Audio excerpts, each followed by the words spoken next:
Hello everyone, my name is Mohita and I welcome you to my channel Curls Books and Bites. Today I will be doing my first book review on this channel and that will be of Elantris by Brandon Sanderson. This is his debut novel. There's no particular reason why I chose this book for my first book review, it's just that this is the book that I finished reading the latest. Also, I haven't read any of other Brandon Sanderson's works, which I have heard are far more superior to Elantris, but since I don't have a frame of reference for comparison, I have to say that I have thoroughly enjoyed reading this book. Let me tell you briefly about the general premise of this book. Elantris is the name of the magical city that is located in the country of Erlon. The entire plotline of this book revolves around Elantris, whose citizens, termed as Elantrians, used to possess great magical abilities. They were powerful, nearly immortal people who were revered by people outside of Elantris like they were gods. However, a decade ago, Elantris loses all its magical powers, much to the shock and chagrin of the people of Elantris as well as outside of Elantris. Now, along with this sudden absence of magic, Elantrians as well as non-Elantrians are struck with this curse called the Shaod. Shaod brings this terrible illness upon people that it takes, and it has even horrible symptoms that basically make you look like a dead person. All those who are struck by the Shaod are sent to Elantris and are put into exile within the walls of Elantris. Now, this book is told from three different perspectives, which means it has three different leads. The first is the female protagonist, Serene, who is the princess of Theod, which is a neighboring country to Erlon. Serene and Rauden, who is the crown prince of Erlon, are married in a political marriage. When Serene arrives in Erlon for the first time, she is met with the news that Rauden is dead, who she has never met before.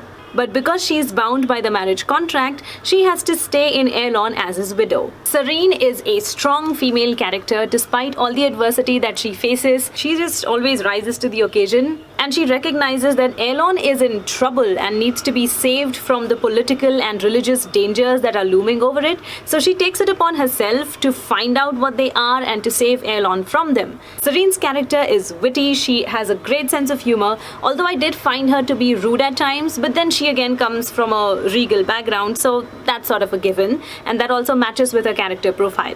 What I enjoyed the most about Serene's character is that she is politically wise and pragmatic. She also almost always gets the things that she wants. She is stubborn, and rather than gathering followers for her cause, she actually makes a lot of friends. The second lead in the book is Rauden, who is the male protagonist. He is the crown prince of Erlon and quite possibly dead, but you'll have to read the book to find that out.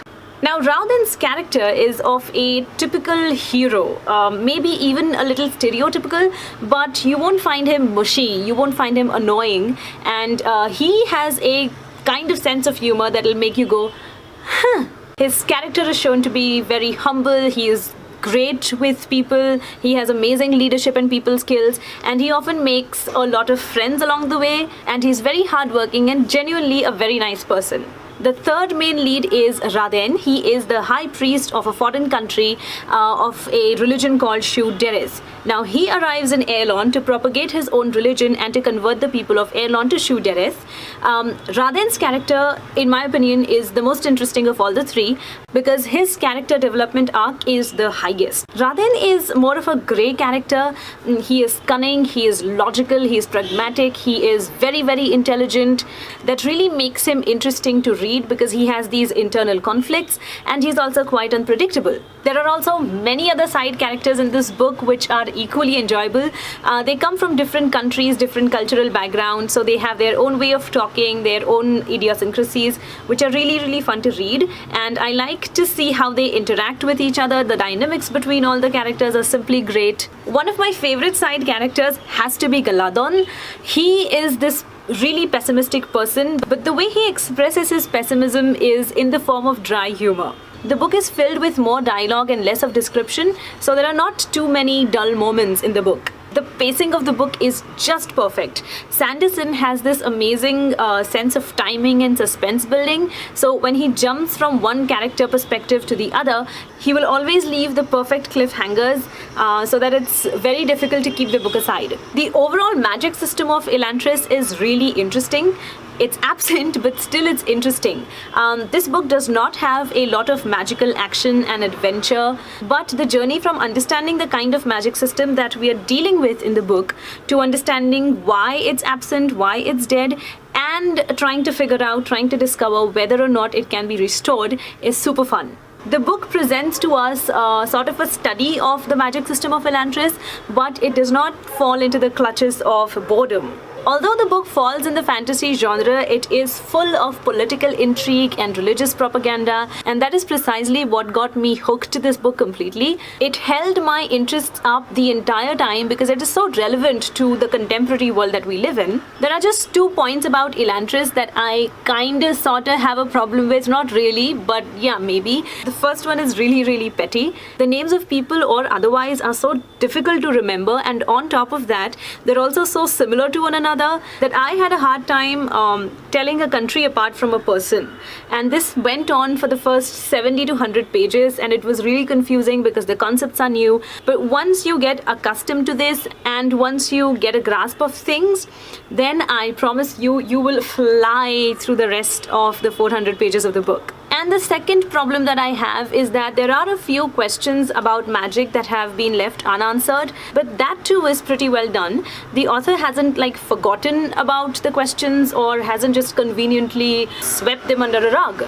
He has addressed to those questions, and the characters in Elantris themselves are shown to be trying to figure them out. Also, rumors are there is a possibility that Elantris will have its own sequel. So if that's going to happen, then the ending makes a lot of sense. Overall, I was consumed by this book, and I was just gobbling this book up with absolute urgency. And when I wasn't reading the book, I was definitely thinking about it. So that's it. My review of Elantris by Brandon Sanderson is over. Let me know if you found this review helpful. Let me know how I can improve my book review skills. Don't hesitate from giving me suggestions, leaving some constructive criticism in the comment section below.